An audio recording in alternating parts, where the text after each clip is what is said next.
이은택입니다. 제가 요즘에는 공부에 태타심이 났는지 수행 중에 게으름이 강해가지고 7독 하던 거를 한 3, 4독으로 줄이고 그 게으름을 보는 그런 습관이 있어요. 공부가 잘 안 되는 거 아닌가 이런 생각이 들었습니다.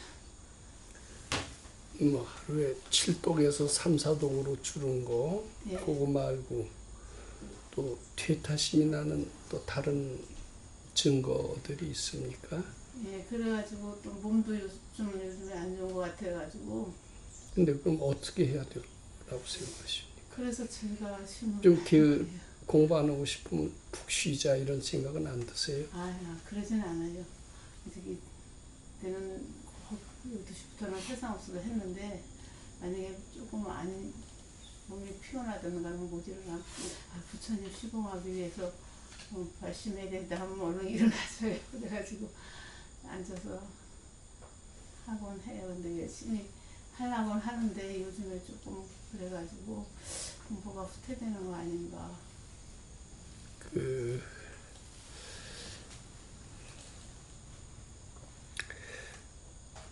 근데 한때는 공부가 잘 된 때가 있었죠. 예, 처음에 신심이 많이 났어요. 신심이 났고 일도 잘 풀리셨고 예.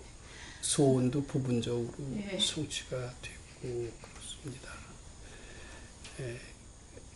예, 대개 언제 그 퇴타심이 나게 되느냐 하면은 어떤 목적이 있고 향상심이 있게 되면 성취해야 될 목표가 있고 우리 공부하는 방법으로 성취가 될 수 있다라고 믿으면은 부지런히 공부를 하면서 그 목표 달성을 향해서 열심히 정진하고 이렇게 되는 것 같습니다. 아마 이번 퇴타심이 나셨다라고 얘기를 한다면은 그 어느 정도 소기의 성과를 이루시면서 되게 하게 되면은 그동안 참 고생 많이 했다.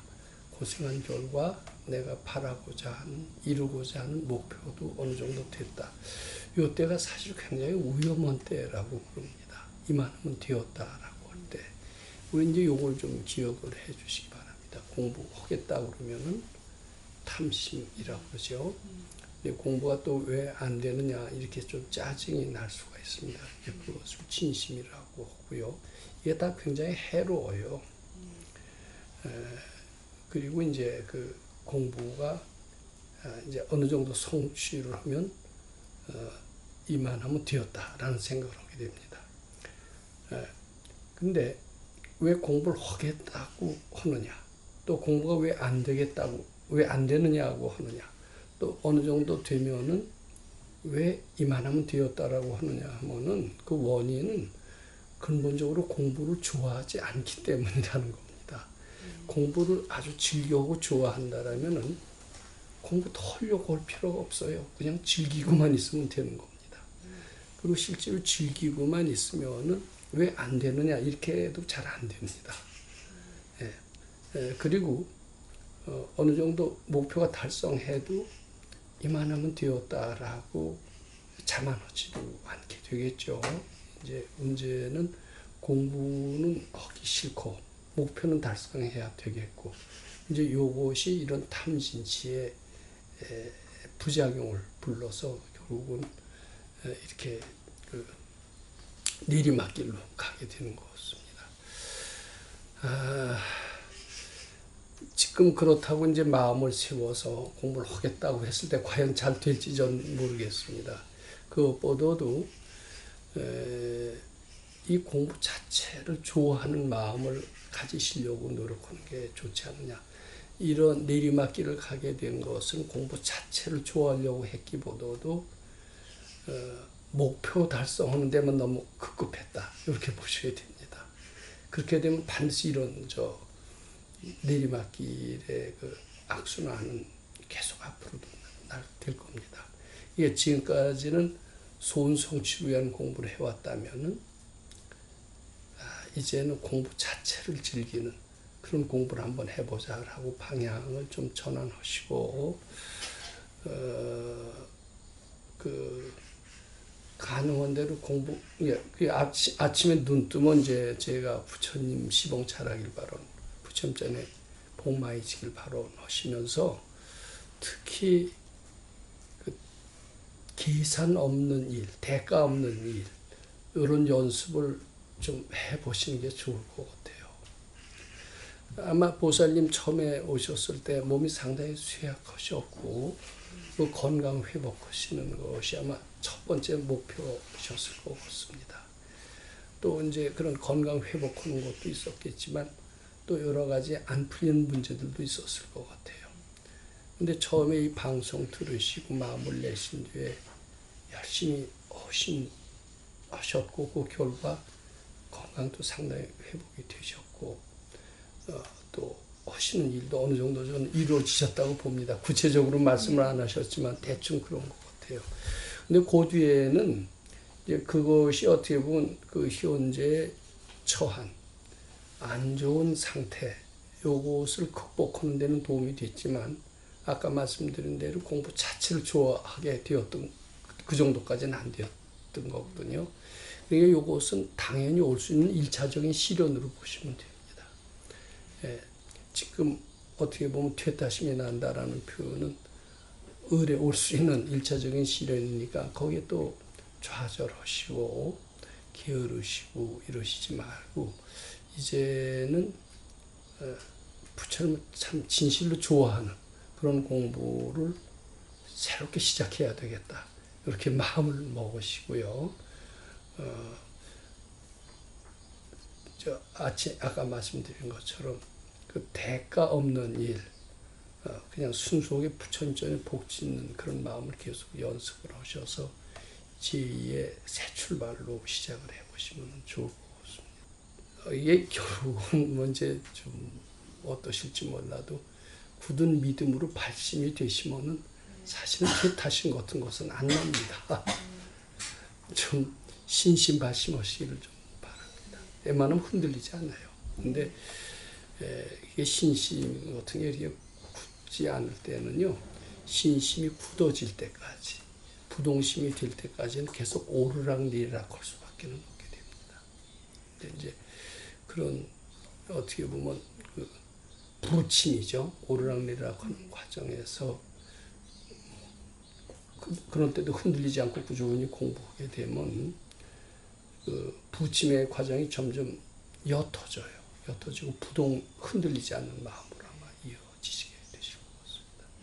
저는 자주 가능하신 대로 법당에 나오시면서 꾸준히 공부하시는 마음을 지속하셨으면 하는 생각이 듭니다. 이런 부동심이라는 게 그냥 몇 달 공부해서 쉽게 얻어지는 것 같지는 않습니다.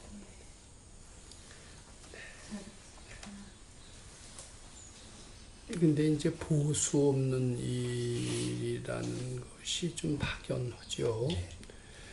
근데 이제 보수 없는 일을 이해하려면은 보수 있는 일은 어떤 일이냐. 이제 이런 것을 한번 생각해 보면 보수 없는 일이라는 것이 무엇인가가 조금 알아챌 수 있을 것 같습니다.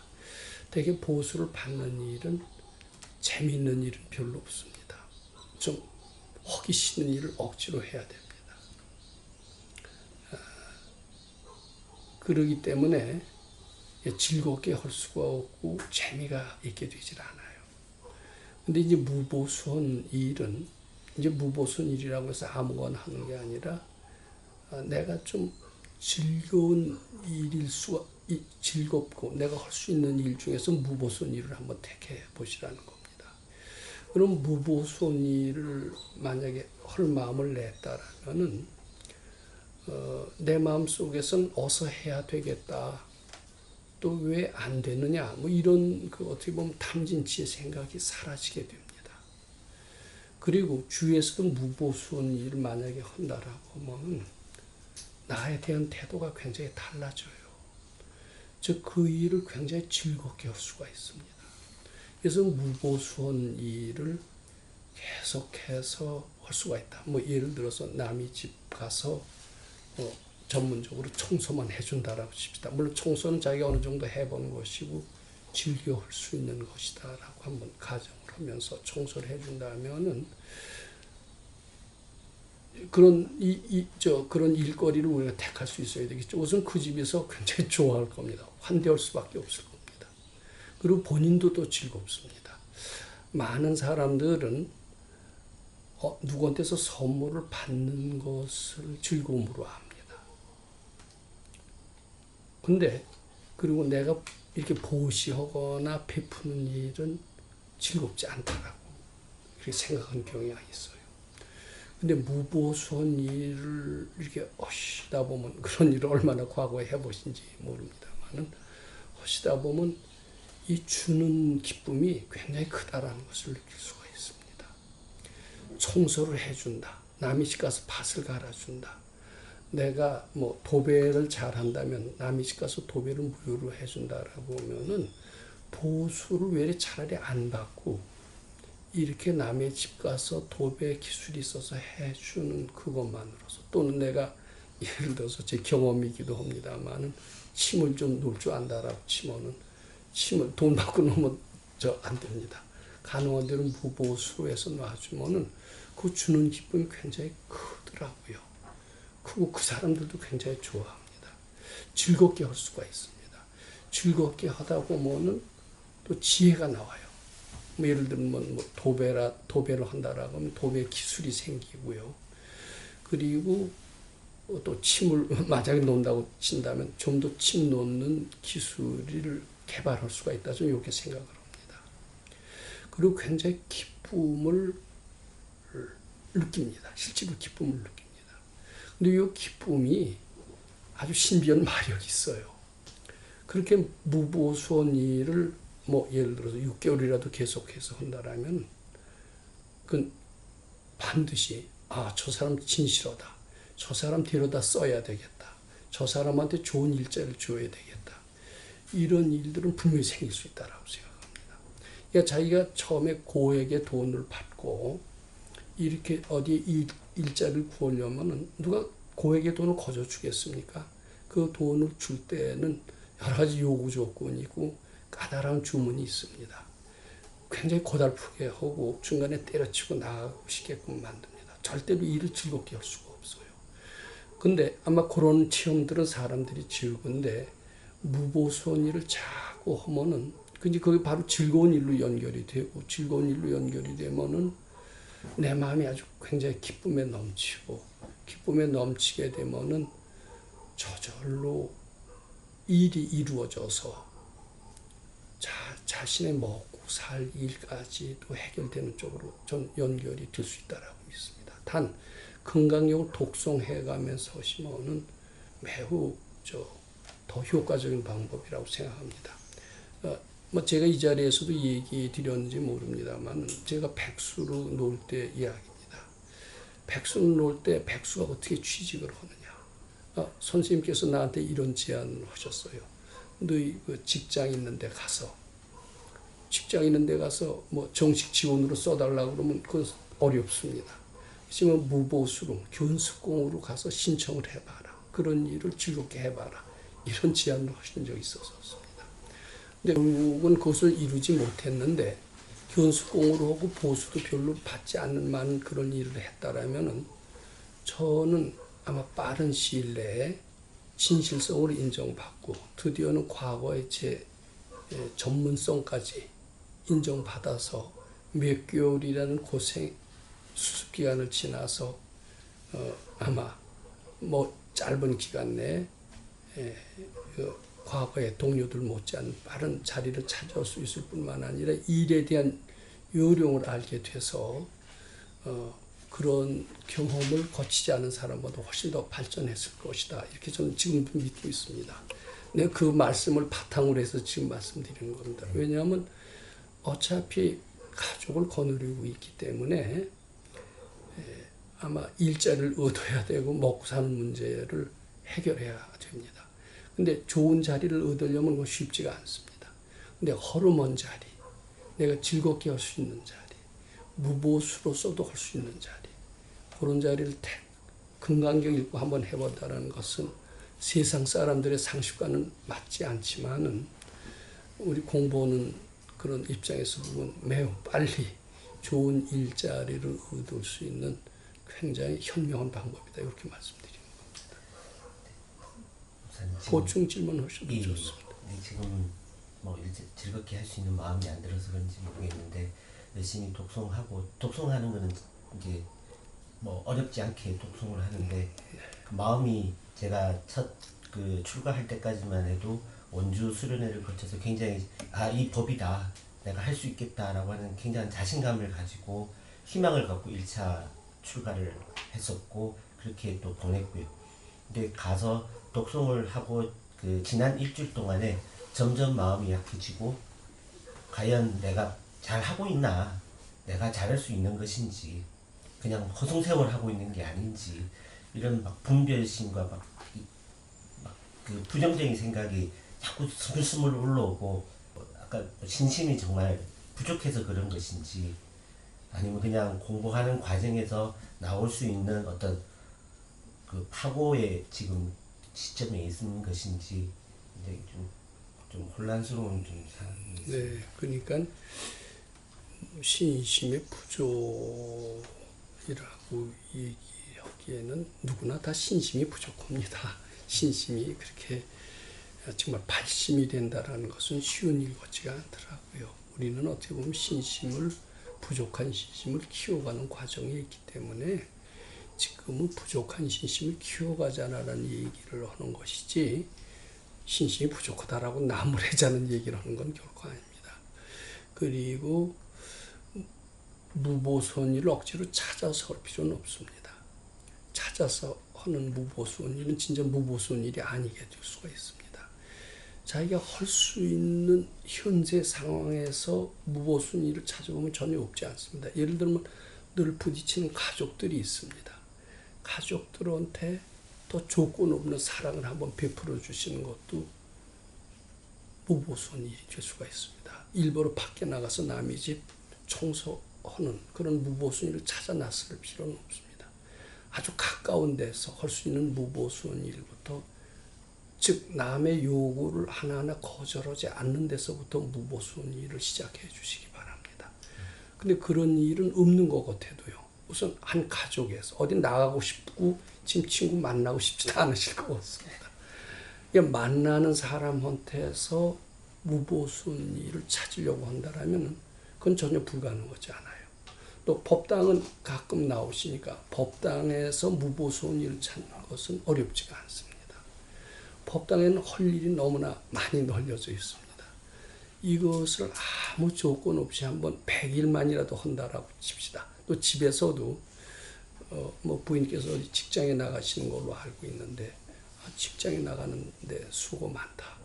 그동안 집안일은 내가 힘써서 도와주겠다. 이렇게 우선 가정이나 직장, 아마 지금 현재 박 선생님 심정으로는 어디 친구를 만나거나 뭐 하거나 이러고 싶은 기분이 아닐 거라고 저는 그렇게 믿습니다. 그렇다면 무보수원 일도 어떻게 찾느냐 이런 의문이 생길 겁니다. 아니 그렇지 않습니다.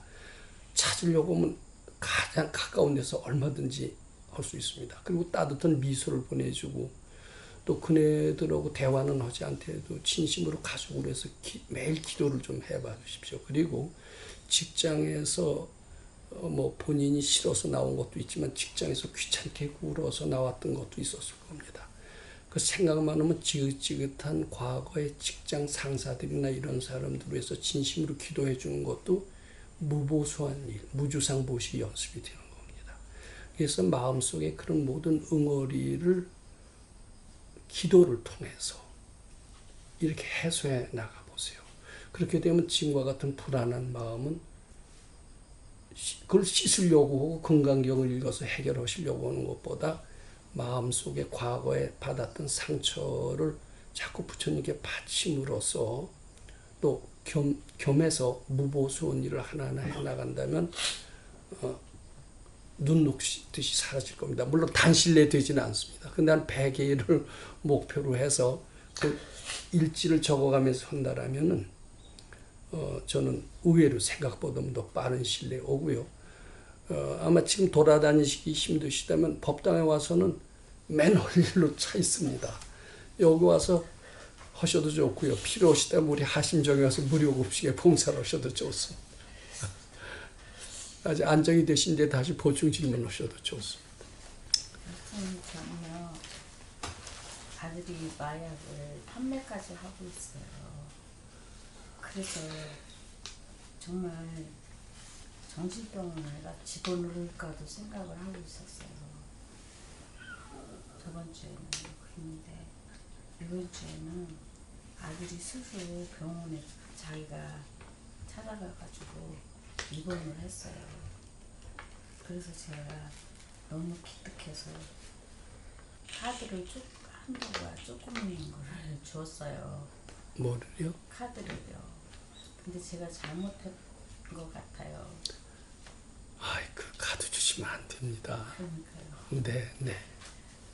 그리고 통장에 1억 2천이라는 돈이 저기 들어와 있다고 경찰이 찾아와가지고 막 그거 해갖고 지가 들어가갖고 조사받고 오더라고요.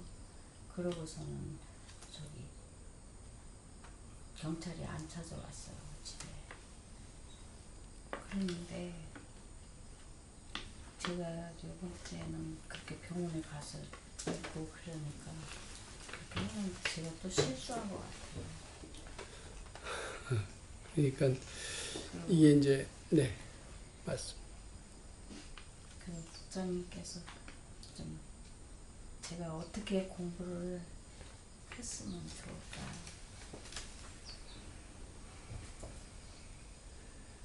지금은 금강경 3독을 하고 있어요.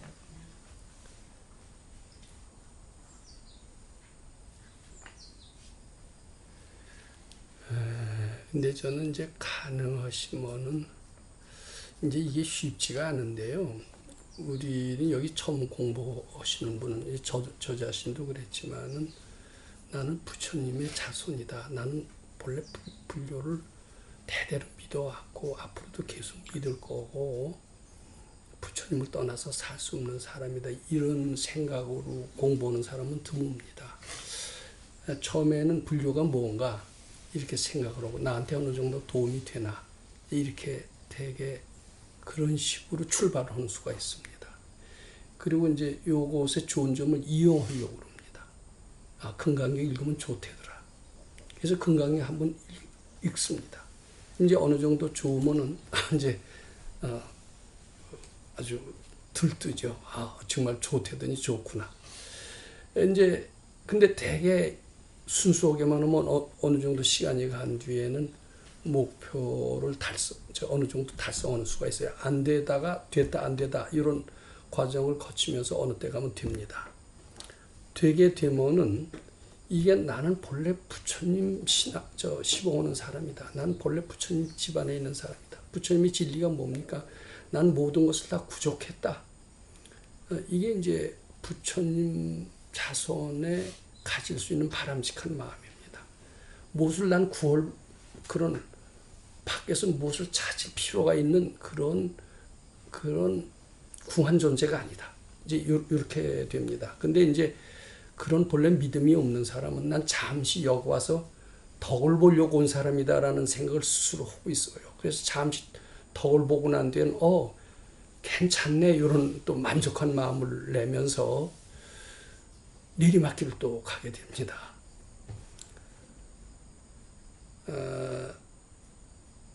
이제 그러면 이제 또 멀어지죠. 아, 이 효과가 없네. 그러고서 또 멀어져요.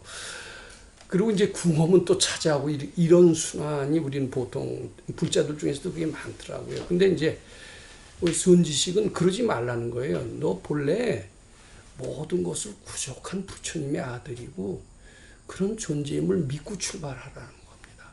그럼 작은 이익에 탐착해서 들뜨지도 않고 또 어느 정도 이루었다고 해도 난 더 큰 재산이 있는데 뭐 때문에 들뜰 필요가 하나도 없다라는 거죠. 근데 지금 처음이시니까 뭐가 하나 되면은 기분이 좋다. 그러시고 아들도 버릇이 고쳐졌다. 이젠 믿어도 되나 보다. 그리고 이제 카드를 주네요. 근데 1억 2천은 뭡니까 또? 그러니까 그 카드 통장수에 1억 2천이 있어요? 통장소에 그게 이제 오락실을 했었어요. 글쎄, 근데 그 카드 다 쓰면 1억 2천 다 날아갈 아니요. 수도 있겠네. 그거는 한도가 50만 원밖에 안 되는 아, 그 카드는 네. 다 써봐야 50만 원밖에 안 돼요. 50만 원도 안 돼요. 한 30만 원. 아, 네, 그건 줘도 되겠네요. 근데 1억 2천 얘기가 왜 나오셨죠? 그 아들 그러니까 통장에 대포 통장인가 뭔가 그런 것이 있었나 봐요. 그럼 아들이 어느 틈에 1억 2천만 원을 저축을 해놨다는 1억 이야기입니까? 2천이라는 돈이 통장에 들어와 갖고 경찰이 이게 무슨 돈이냐 해갖고 조사가 나온 거예요. 네. 근데 아들이 그런 거 조사할 수 있나요? 개인 통장을? 그런 거 아, 예, 뭐 마약 그래갖고 이제 그거를 지가 경찰서에 들어가서 조사를 하고 나오더라고요. 네, 네. 근데 그 통장에 있는 돈은 쓸 수가 없나 봐요. 자기 통장에 돈이 들어와도 그게 법적으로 이게 압류를 해놓은 거라서 마약 피의자이기 때문에. 그때는 마약이 아니고 오락실을 했었어요. 그 오락실에서 그 게임 그걸로 해갖고 들어온 돈인 것 같아요. 그런데 이제 그게 저기서 잡아놔가지고 손댈 수가 없는 거. 네, 하여튼 그 보살님은요, 뭐 지난 시간에도 말씀드렸습니다만 내 아들이라는 생각, 요 생각이 올라올 때 자꾸 부처님께 바치시기 바랍니다. 그래서 내 아들이라는 생각에서 벗어나셔야, 그 생각을 해탈하셔야 아들한테 도움을 줄 수가 있어요. 내 아들이라고 생각하면은 아무리 기도를 해도요, 이기적인 기도가 돼서 아들을 도와줄 수가 없습니다. 그러니까 내 아들이다, 내가 도와줘야 되겠다, 요 생각이 올라오면 그걸 자꾸 부처님께 바치시는 게 좋습니다. 자꾸 바치셔야지 이렇게 불쌍한 아들 또는 개과천선이 돼서 이제는 희망을 갖게 되는 아들, 이렇게 하면서 내 아들이라는 생각을 가지고 계시는 한은 금강경이 위력을 발휘하지 못해요. 그 마음을 좀 힘드시더라도 자꾸 뛰셔야 됩니다. 뛰는 것만큼 아들은 달라질 수가 있습니다. 근데 내 아들을 하면서 불쌍해하고 또 애착을 가지고 또 경우에 따라서는 잘 된다 이런 생각을 가지신다라면은 아마 쉽지 않을 것 같습니다. 근데 이제 그 아들이라는 생각을 띄기 위해서는 어떻게 되냐면, 그래서 아들 생각날 때마다 자꾸 미륵존여랩을 자꾸 하셔서 아들 생각을 아예 떠오르지 않을 정도로 자꾸 해보세요. 한참 하시다 보면 아들 생각이 잘 안 떠오를 겁니다. 그렇게 될 때쯤 되면 상당히 그 아들한테 도움되는 일이 일어날 수 있을 것으로 확신을 합니다. 감사합니다. 네.